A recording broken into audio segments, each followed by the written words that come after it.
Yo, what's going on YouTube? Excuse me. What I find funny is the fact that we love to compare black men to other groups of men, and that's fine. But when we talk about what other men are doing in terms of jobs, career, networking, blah, blah, blah, blah, blah, no one ever wants to acknowledge the fact that a lot of these white men, Asian men, Indian men, or whatever, come from the suburbs, come from affluent families and whatnot. But somehow their manhood is in question. So they say, oh, these men lead their families, these men are doing this, these men are doing that. And I'm like, fine.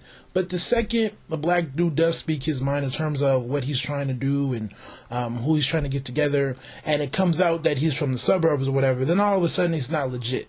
You know, we talk about black men, you know, we need to rally the troops and we need to get things together, but we don't want you to be from the suburbs. The second you're from the burbs, you're quote unquote, you know, your black manhood has to be tested. You have to pass some sort of test for you to be legit. And it's upsetting to me because those other groups of men come from, I would say, more so old money, right? Whereas black people, even the black people in the suburb, is very much brand new money. So there's this whole idea in the black community that anybody in the suburbs is just well off financially. That's not the case. My parents did not give me money. I don't have some nest egg that my parents gave to me. I didn't graduate. They didn't buy me a house. They didn't buy me a car. They didn't hit up some friend or uncle who gave me a job. No. Right? Now, granted, could have things been that way? Maybe, maybe not. But my parents are divorced as well. So my car, thank God, just recently paid it off. School, loans, and me paying for it. So this whole idea of, you know, us being just financially well off is not the case. But so many people act as if we can't say much because we've had it so easy. And in reality, we haven't. This is why I try to open up people's eyes in regards to what's going on. We have more in common. There's this whole idea that every black person in the suburbs is like Theo Huxtable, where the mom's a lawyer, dad's a doctor, so money's not an issue. No. To be real with you, yes, there are certain things that we have that benefit us. We grew up in an area, we didn't have to worry about being exposed to certain elements, but in regards to just having this financial nest egg, no, it's not the case. Really, it's not. Right? That's why I try to promote this whole idea of black men and black women going to school. Right? Simply because there's a lot of non-black people in college who don't come from money. Yeah, they may be in the suburbs, but I know plenty of white people, Asian people, whatever, that I went to school with, who were in the burbs but didn't have money. So they had just as many loans and had to worry about working 2 or 3 jobs or whatever, just like me, to make ends meet. But yet they're still there. Right? But we have this whole idea that any black person from the burbs is just well off financially.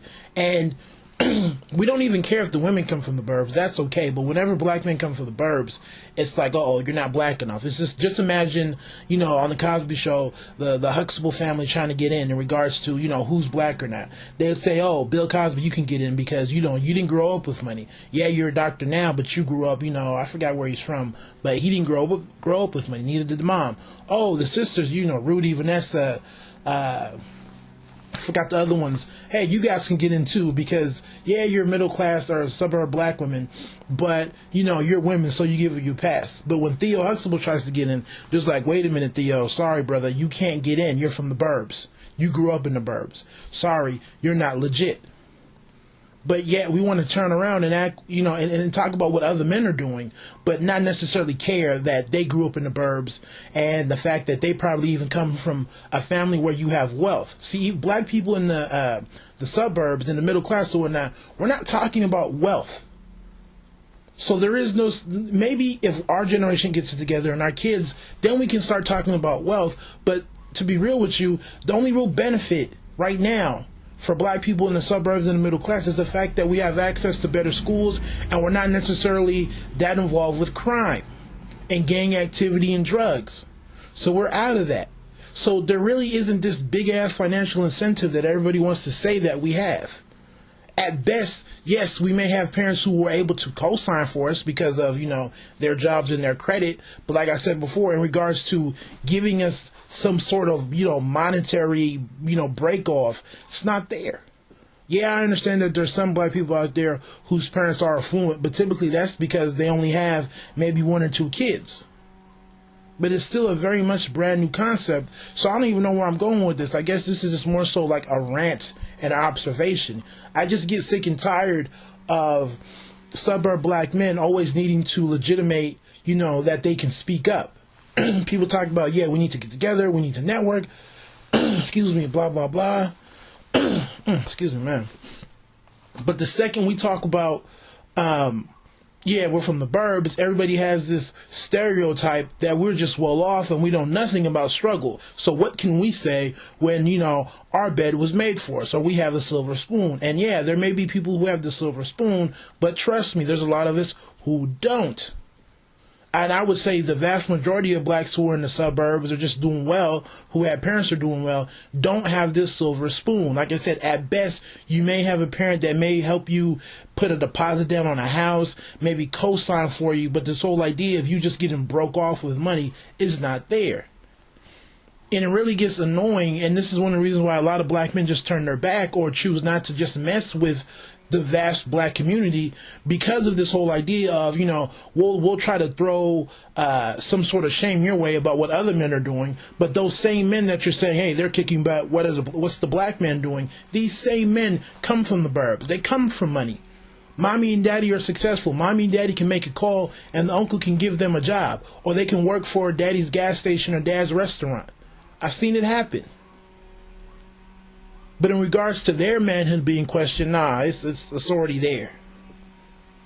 So like I said before, if the black community wants to move on, there has to be a point where the inner city black dude or whoever needs to understand the reality of the suburbs. Everybody thinks they know about the suburbs, but they don't. To a lot of people, the Cosby Show was never true. But yet people know about what's going on in the suburb life. We're not the black upper elite. People think that the black upper elite or affluent blacks are representative of the black middle class. They are not. They are upper and elite class type of people. But there's this whole big chunk of the black community that no one knows about. And if anybody wants to talk about leadership, this is where it's going to come from, because we can relate to what's going on to a lot of inner city people. Like I said before, we're only one generation removed. I'm even African, but I can show you where we used to live in LA and before we transitioned out to the suburbs. So money's still brand new in my family as well. So anyways, like I said before, this is a rant. I'm just putting it out there. It's just, it really gets annoying and frustrating, the fact that you have to sit back and, somebody's questioning your ability to lead, or how black are you, how real are you. So y'all take it easy. You know the drill. God bless.